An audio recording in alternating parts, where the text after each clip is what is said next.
qu'est-ce qu'on a là? Lien entre LFI et les islamistes. Ils travaillent ensemble. De Omar Youssef Suleiman. Let's go. Alors déjà, moi, la famille, je vais répéter, hein, je pense que je vais le répéter tout le temps. Le mot islamisme, pour moi, il est super mal approprié et je pense ce mot même, il est instrumentalisé. Parce qu'en fait, pour moi, le mot islamiste, c'est simplement la prolongation du mot islam. Je suis un islamiste. Les adeptes de l'islam, pour moi, sont des islamistes. De la même manière que les adeptes, les chrétiens font du christianisme, les juifs font du judaïsme.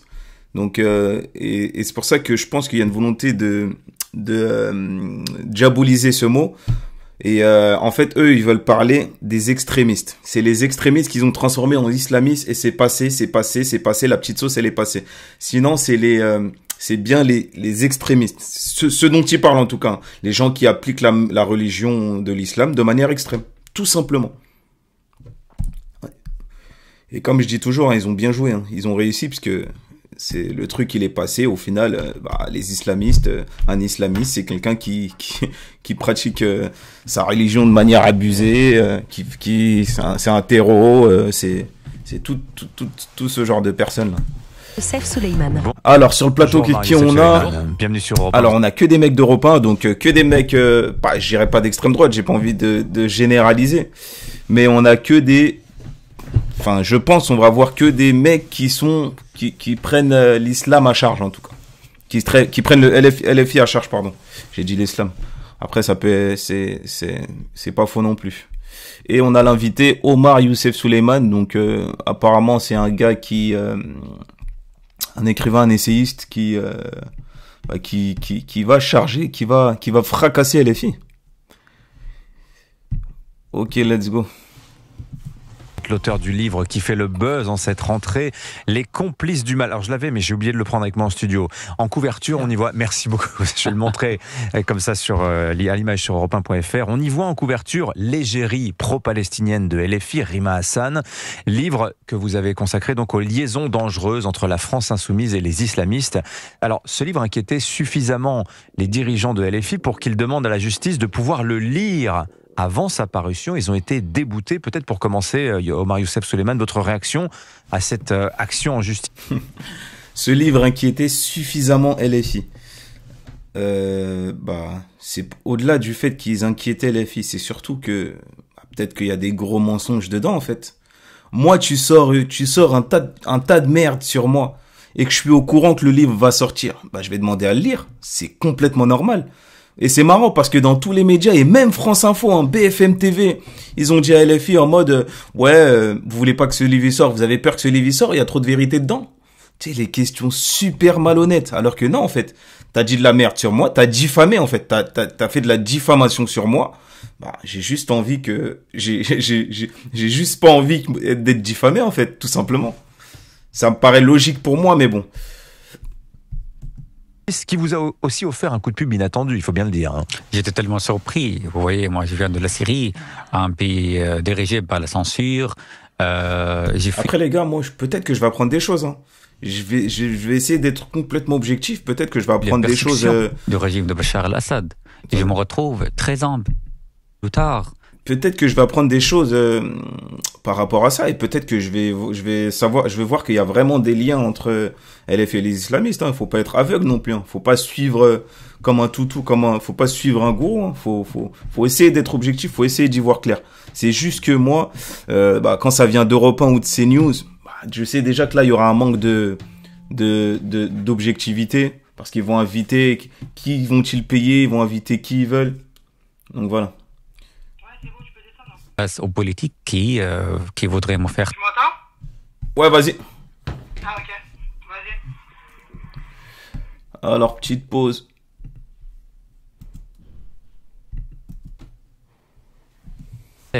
Donc c'était vraiment choquant de leur part, mais la justice finalement a dit son mot, et ils n'ont pas le droit d'obtenir le livre avant sa sortie, donc il sort demain, ils ont encore l'acheter, le lire et on verra. Bon. Ouais, mais ce qui est relou, c'est que ça va faire les médias. parce que les médias, ils vont poser un tas de questions sur ça, et LFI va devoir se débattre de ce qui est faux et ce qui est potentiellement vrai, mais ça va faire la soupe médiatique. Et ça va encore plus décrédibiliser l'image d'LFI qui n'est déjà absolument pas bonne, mais vraiment pas bonne. Et les sondages récents, ils en témoignent.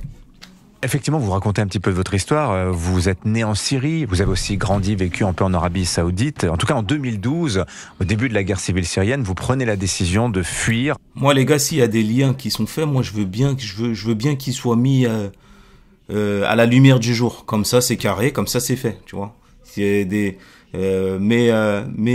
en fait discuter à propos d'un lien potentiel, d'un lien occulte derrière, tu vois, c'est ça qui alimente le fait que LFI. Dites-le direct et comme ça on n'en parle plus, comme ça c'est fait. C'est tout ce qu'on demande, hein. Même les électeurs d'LFI, c'est ce qu'ils demandent, que la vérité soit mise à jour. En tout cas, moi qui ai été électeur d'LFI,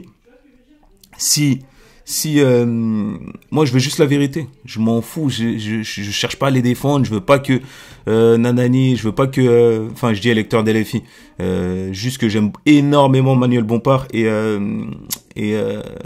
David Guiraud, qui sont des snipers de la télévision, enfin dans les débats politiques.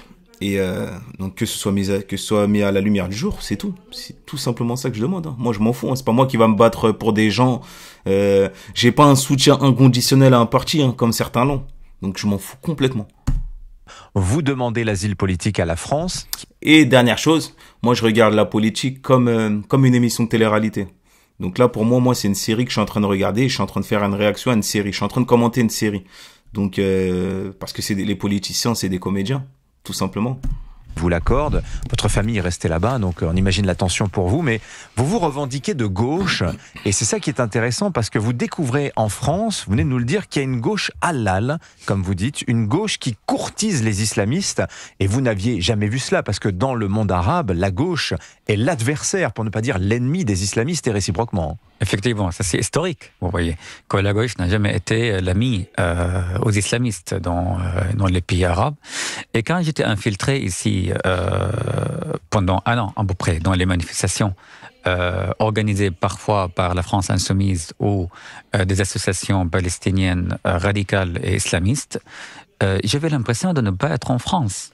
J'avais l'impression d'être en Syrie au début des années 2000 où on manifestait, où il y avait des rassemblements dominés par la haine d'Israël, la haine des Juifs, des slogans antisémites, des slogans encourageant Hezbollah et le Hamas ouvertement pour assassiner les Juifs, détruire Israël, etc. Donc, voilà, par exemple, des slogans comme ça, des trucs comme ça. Les gars, moi, je sais pas, à ce moment-là, je m'intéressais pas à la politique. Apparemment, ils parlent de 2000, je sais pas combien. S'il y a des trucs comme ça, c'est non. C'est non, direct. C'est non. Tout simplement, c'est niette. Je vais pas essayer de trouver des circonstances atténuantes, tout ça. Mais pourquoi ils en parlent pas? Pourquoi c'est des informations qui tournent pas? Pourquoi c'est que lui qui le dit? Tu vois, c'est ça. C'est vraiment une micro-parole par rapport à ce qu'on peut entendre. Après, c'est bien qu'il s'exprime, hein. Peut-être qu'il y aura d'autres qui vont en parler de plus en plus, mais bon.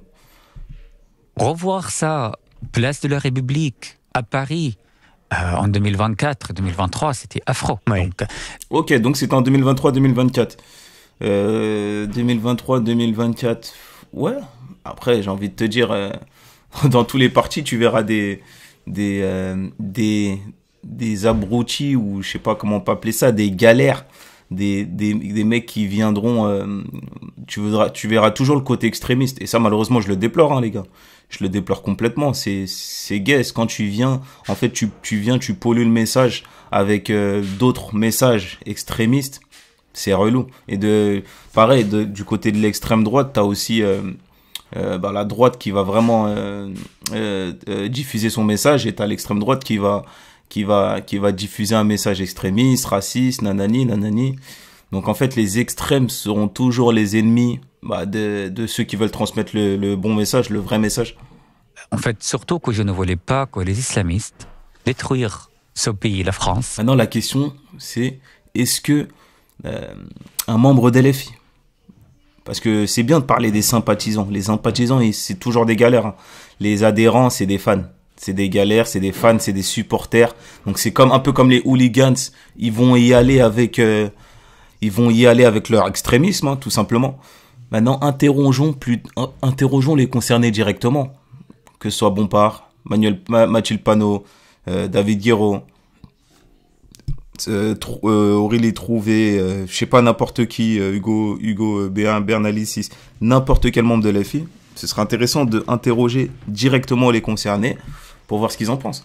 De toute façon, c'est ce qu'ils comptent faire. Parce qu'il y aura, il y aura une tempête médiatique par rapport à ça, lorsque le livre sortira. Donc, Qui m'a adopté, Oui. qui m'a sauvé, que j'ai adopté aussi, après avoir détruit mon pays d'origine, la Syrie quand même. Mais ce que vous reprochez à la France insoumise, c'est que c'est les mêmes qui prononcent ces slogans antisémites et même terroristes. Vous les voyez dans la manifestation aller serrer la main ouvertement à Thomas Porte, à Louis Boyard, à Manon Aubry, à Jean-Luc Mélenchon. Tout ça se fait à ciel ouvert, Omar Youssef Souleymane. Et vous vous dites, mais quelle est la connexion qui unit ces gens? ah oui. Et dernière chose, ouais, vous voyez là, il pointe le fait que LFI a serré la main à des prétendus terreaux, des prétendus extrémistes. Ok, il y a pas de souci, hein. Ils ont raison de le montrer. Mais bon, je constate quand même le deux poids deux mesures quand je vois que Nicolas Sarkozy, Claude Guéant, Brice Hortefeux, ils ont traité avec des gens qui étaient impliqués dans l'attentat qui a fait grave des morts. Ils en parlent pas. Europe 1, c'est les derniers à en parler. Non, quand ils vont parler de Sarkozy, c'est pour dire association de malfaiteurs, alors que c'est même pas un bandit. Il va dormir en prison, alors que c'est un président. La justice, elle est trop sévère. Vous voyez? Donc là, je constate un deux poids deux mesures évident. Bon, c'est là. Et bon, eux, de toute façon, ils se cachent pas, hein. LFI, c'est leur adversaire. Clairement, c'est clairement leur adversaire et ils s'en cachent pas. Commencer par là, mais je tiens à préciser, vous voyez le bleu grave. Alors d'ailleurs, serrer les mains à Elias Mzalen, à Omar Assoumi et des autres. Ok, ces deux personnes, faudrait que je me renseigne parce que je sais pas exactement c'est qui, je sais pas qu'est-ce qu'ils font. Imzalen. Je sais pas ce qu'ils font, Je crois qu'Imzalen, c'est celui qui avait des longs cheveux là. Imzalen. Elias Imzalen. Ok, donc c'est eux les. Elias Imzalen, c'est lui le prétendu islamiste. Est un influenceur politique musulman. En fait, moi, je me méfie de ce que eux appellent extrémistes, parce que c'est des gros essentialistes. Ils mettent tout dedans, ils mélangent tout. Donc, je me méfie de ouf de ce qu'ils racontent. Tac.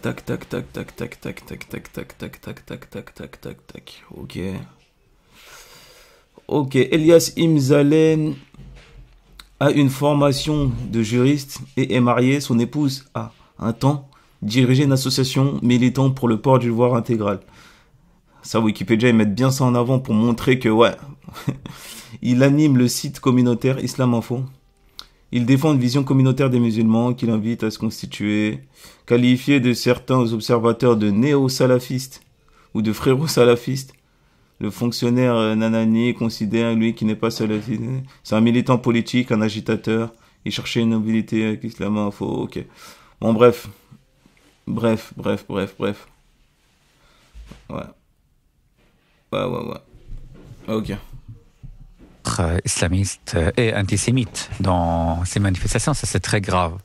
Mais vous voyez, le bleu grave, ce n'est pas seulement ça, c'est qu'ils travaillent ensemble, ils ont des projets en commun. Regardez par exemple, quand on voit que la garde du corps de Rima Hassan est aussi un militant. Le garde du corps de Rima Hassan, voilà, ouais. est aussi un militant dans une association islamiste radicale, antisémite, qui s'appelle Urgence Palestine, ça c'est horrible. Quand on voit... Urgence Palestine, antisémite. C'est ça que j'aime pas, les gars. Il y a des anathèmes qui sont lancés comme ça. Il y a personne pour le contredire. Ça veut dire les gens ils vont y croire directement sans qu'il y a quelque chose qui soit vérifié. Urgence Palestine, il dit qu'ils sont antisémites. Je suis pas au courant moi qu'ils sont antisémites. Urgence Palestine. Là comme ça, quand je vois ça comme ça a l'air d'être une organisation humanitaire. Urgence Palestine, antisémite. C'est relou. C'est relou. Donc après, si les prétendus liens entre LFI et les islamistes, ça se base sur ça, c'est relou. C'est nul. Il y a que les adhérents de CNews et d'Europe 1 qui vont croire à ça. Michas, qui répète des slogans sans réserve, antisémites, encourageant le Hamas. Et puis, il fait des câlins, ou il embrasse, ou il serre les mains, ou il traîne avec les islamistes. Moi, je trouve que c'est extrêmement grave. Quand Rima Hassan, elle va au Moyen-Orient pour faire un projet artistique sur les camps palestiniens, et il intègre un verset djihadiste dans une photo. Moi, je trouve que c'était affreux quand même. Donc, j'ai des dizaines d'exemples qui condamnent LFI, parce que cette enquête, vous voyez, elle est basée sur des éléments factuels. Voilà, c'est pas un soupçon. C'est ça que je voulais vous poser comme question, c'est-à-dire que on peut se dire que, évidemment... Lui, j'ai tellement envie qu'il se mette en face de quelqu'un pour un vrai débat, et comme ça, là, on aura de la contradiction. Et des fact-checkers, parce que là, il y a personne qui va contredire ce qu'il dit. Même moi, je peux même pas contredire, je sais même pas. Le truc de Rima Hassan, un verset djihadiste. Je sais pas, moi, c'est... Verset... djihadiste de Rima Hassan. C'est ça qui est relou. Bref, je peux même pas le vérifier parce que... Non, il y aurait un intérêt électoral, courtiser l'électorat musulman pour la France insoumise à s'afficher aux côtés de ces islamistes. Mais vous dites, vous, Omar Youssef Soleiman, que non. Ah oui, pour tous ceux qui pensent que LFI courtise l'électorat musulman, la réponse est oui. C'est totalement normal en fait pour un mec politique. LFI courtise pas que l'électorat musulman, il courtise tout l'électorat prolétaire en fait. Et tout comme l'extrême droite courtise l'électorat de la France de la France raciste. Donc en fait là il a sorti une banalité, mais il l'a tellement sorti que c'est devenu l'image d'LFI. LFI courtise l'électorat musulman, LFI fait du clientélisme. Tout le monde fait du clientélisme, c'est la base de la politique. Et d'ailleurs, il n'y a pas plus clientéliste que Bruno Retailleau. Abat le voile, c'est pas du clientélisme, hein.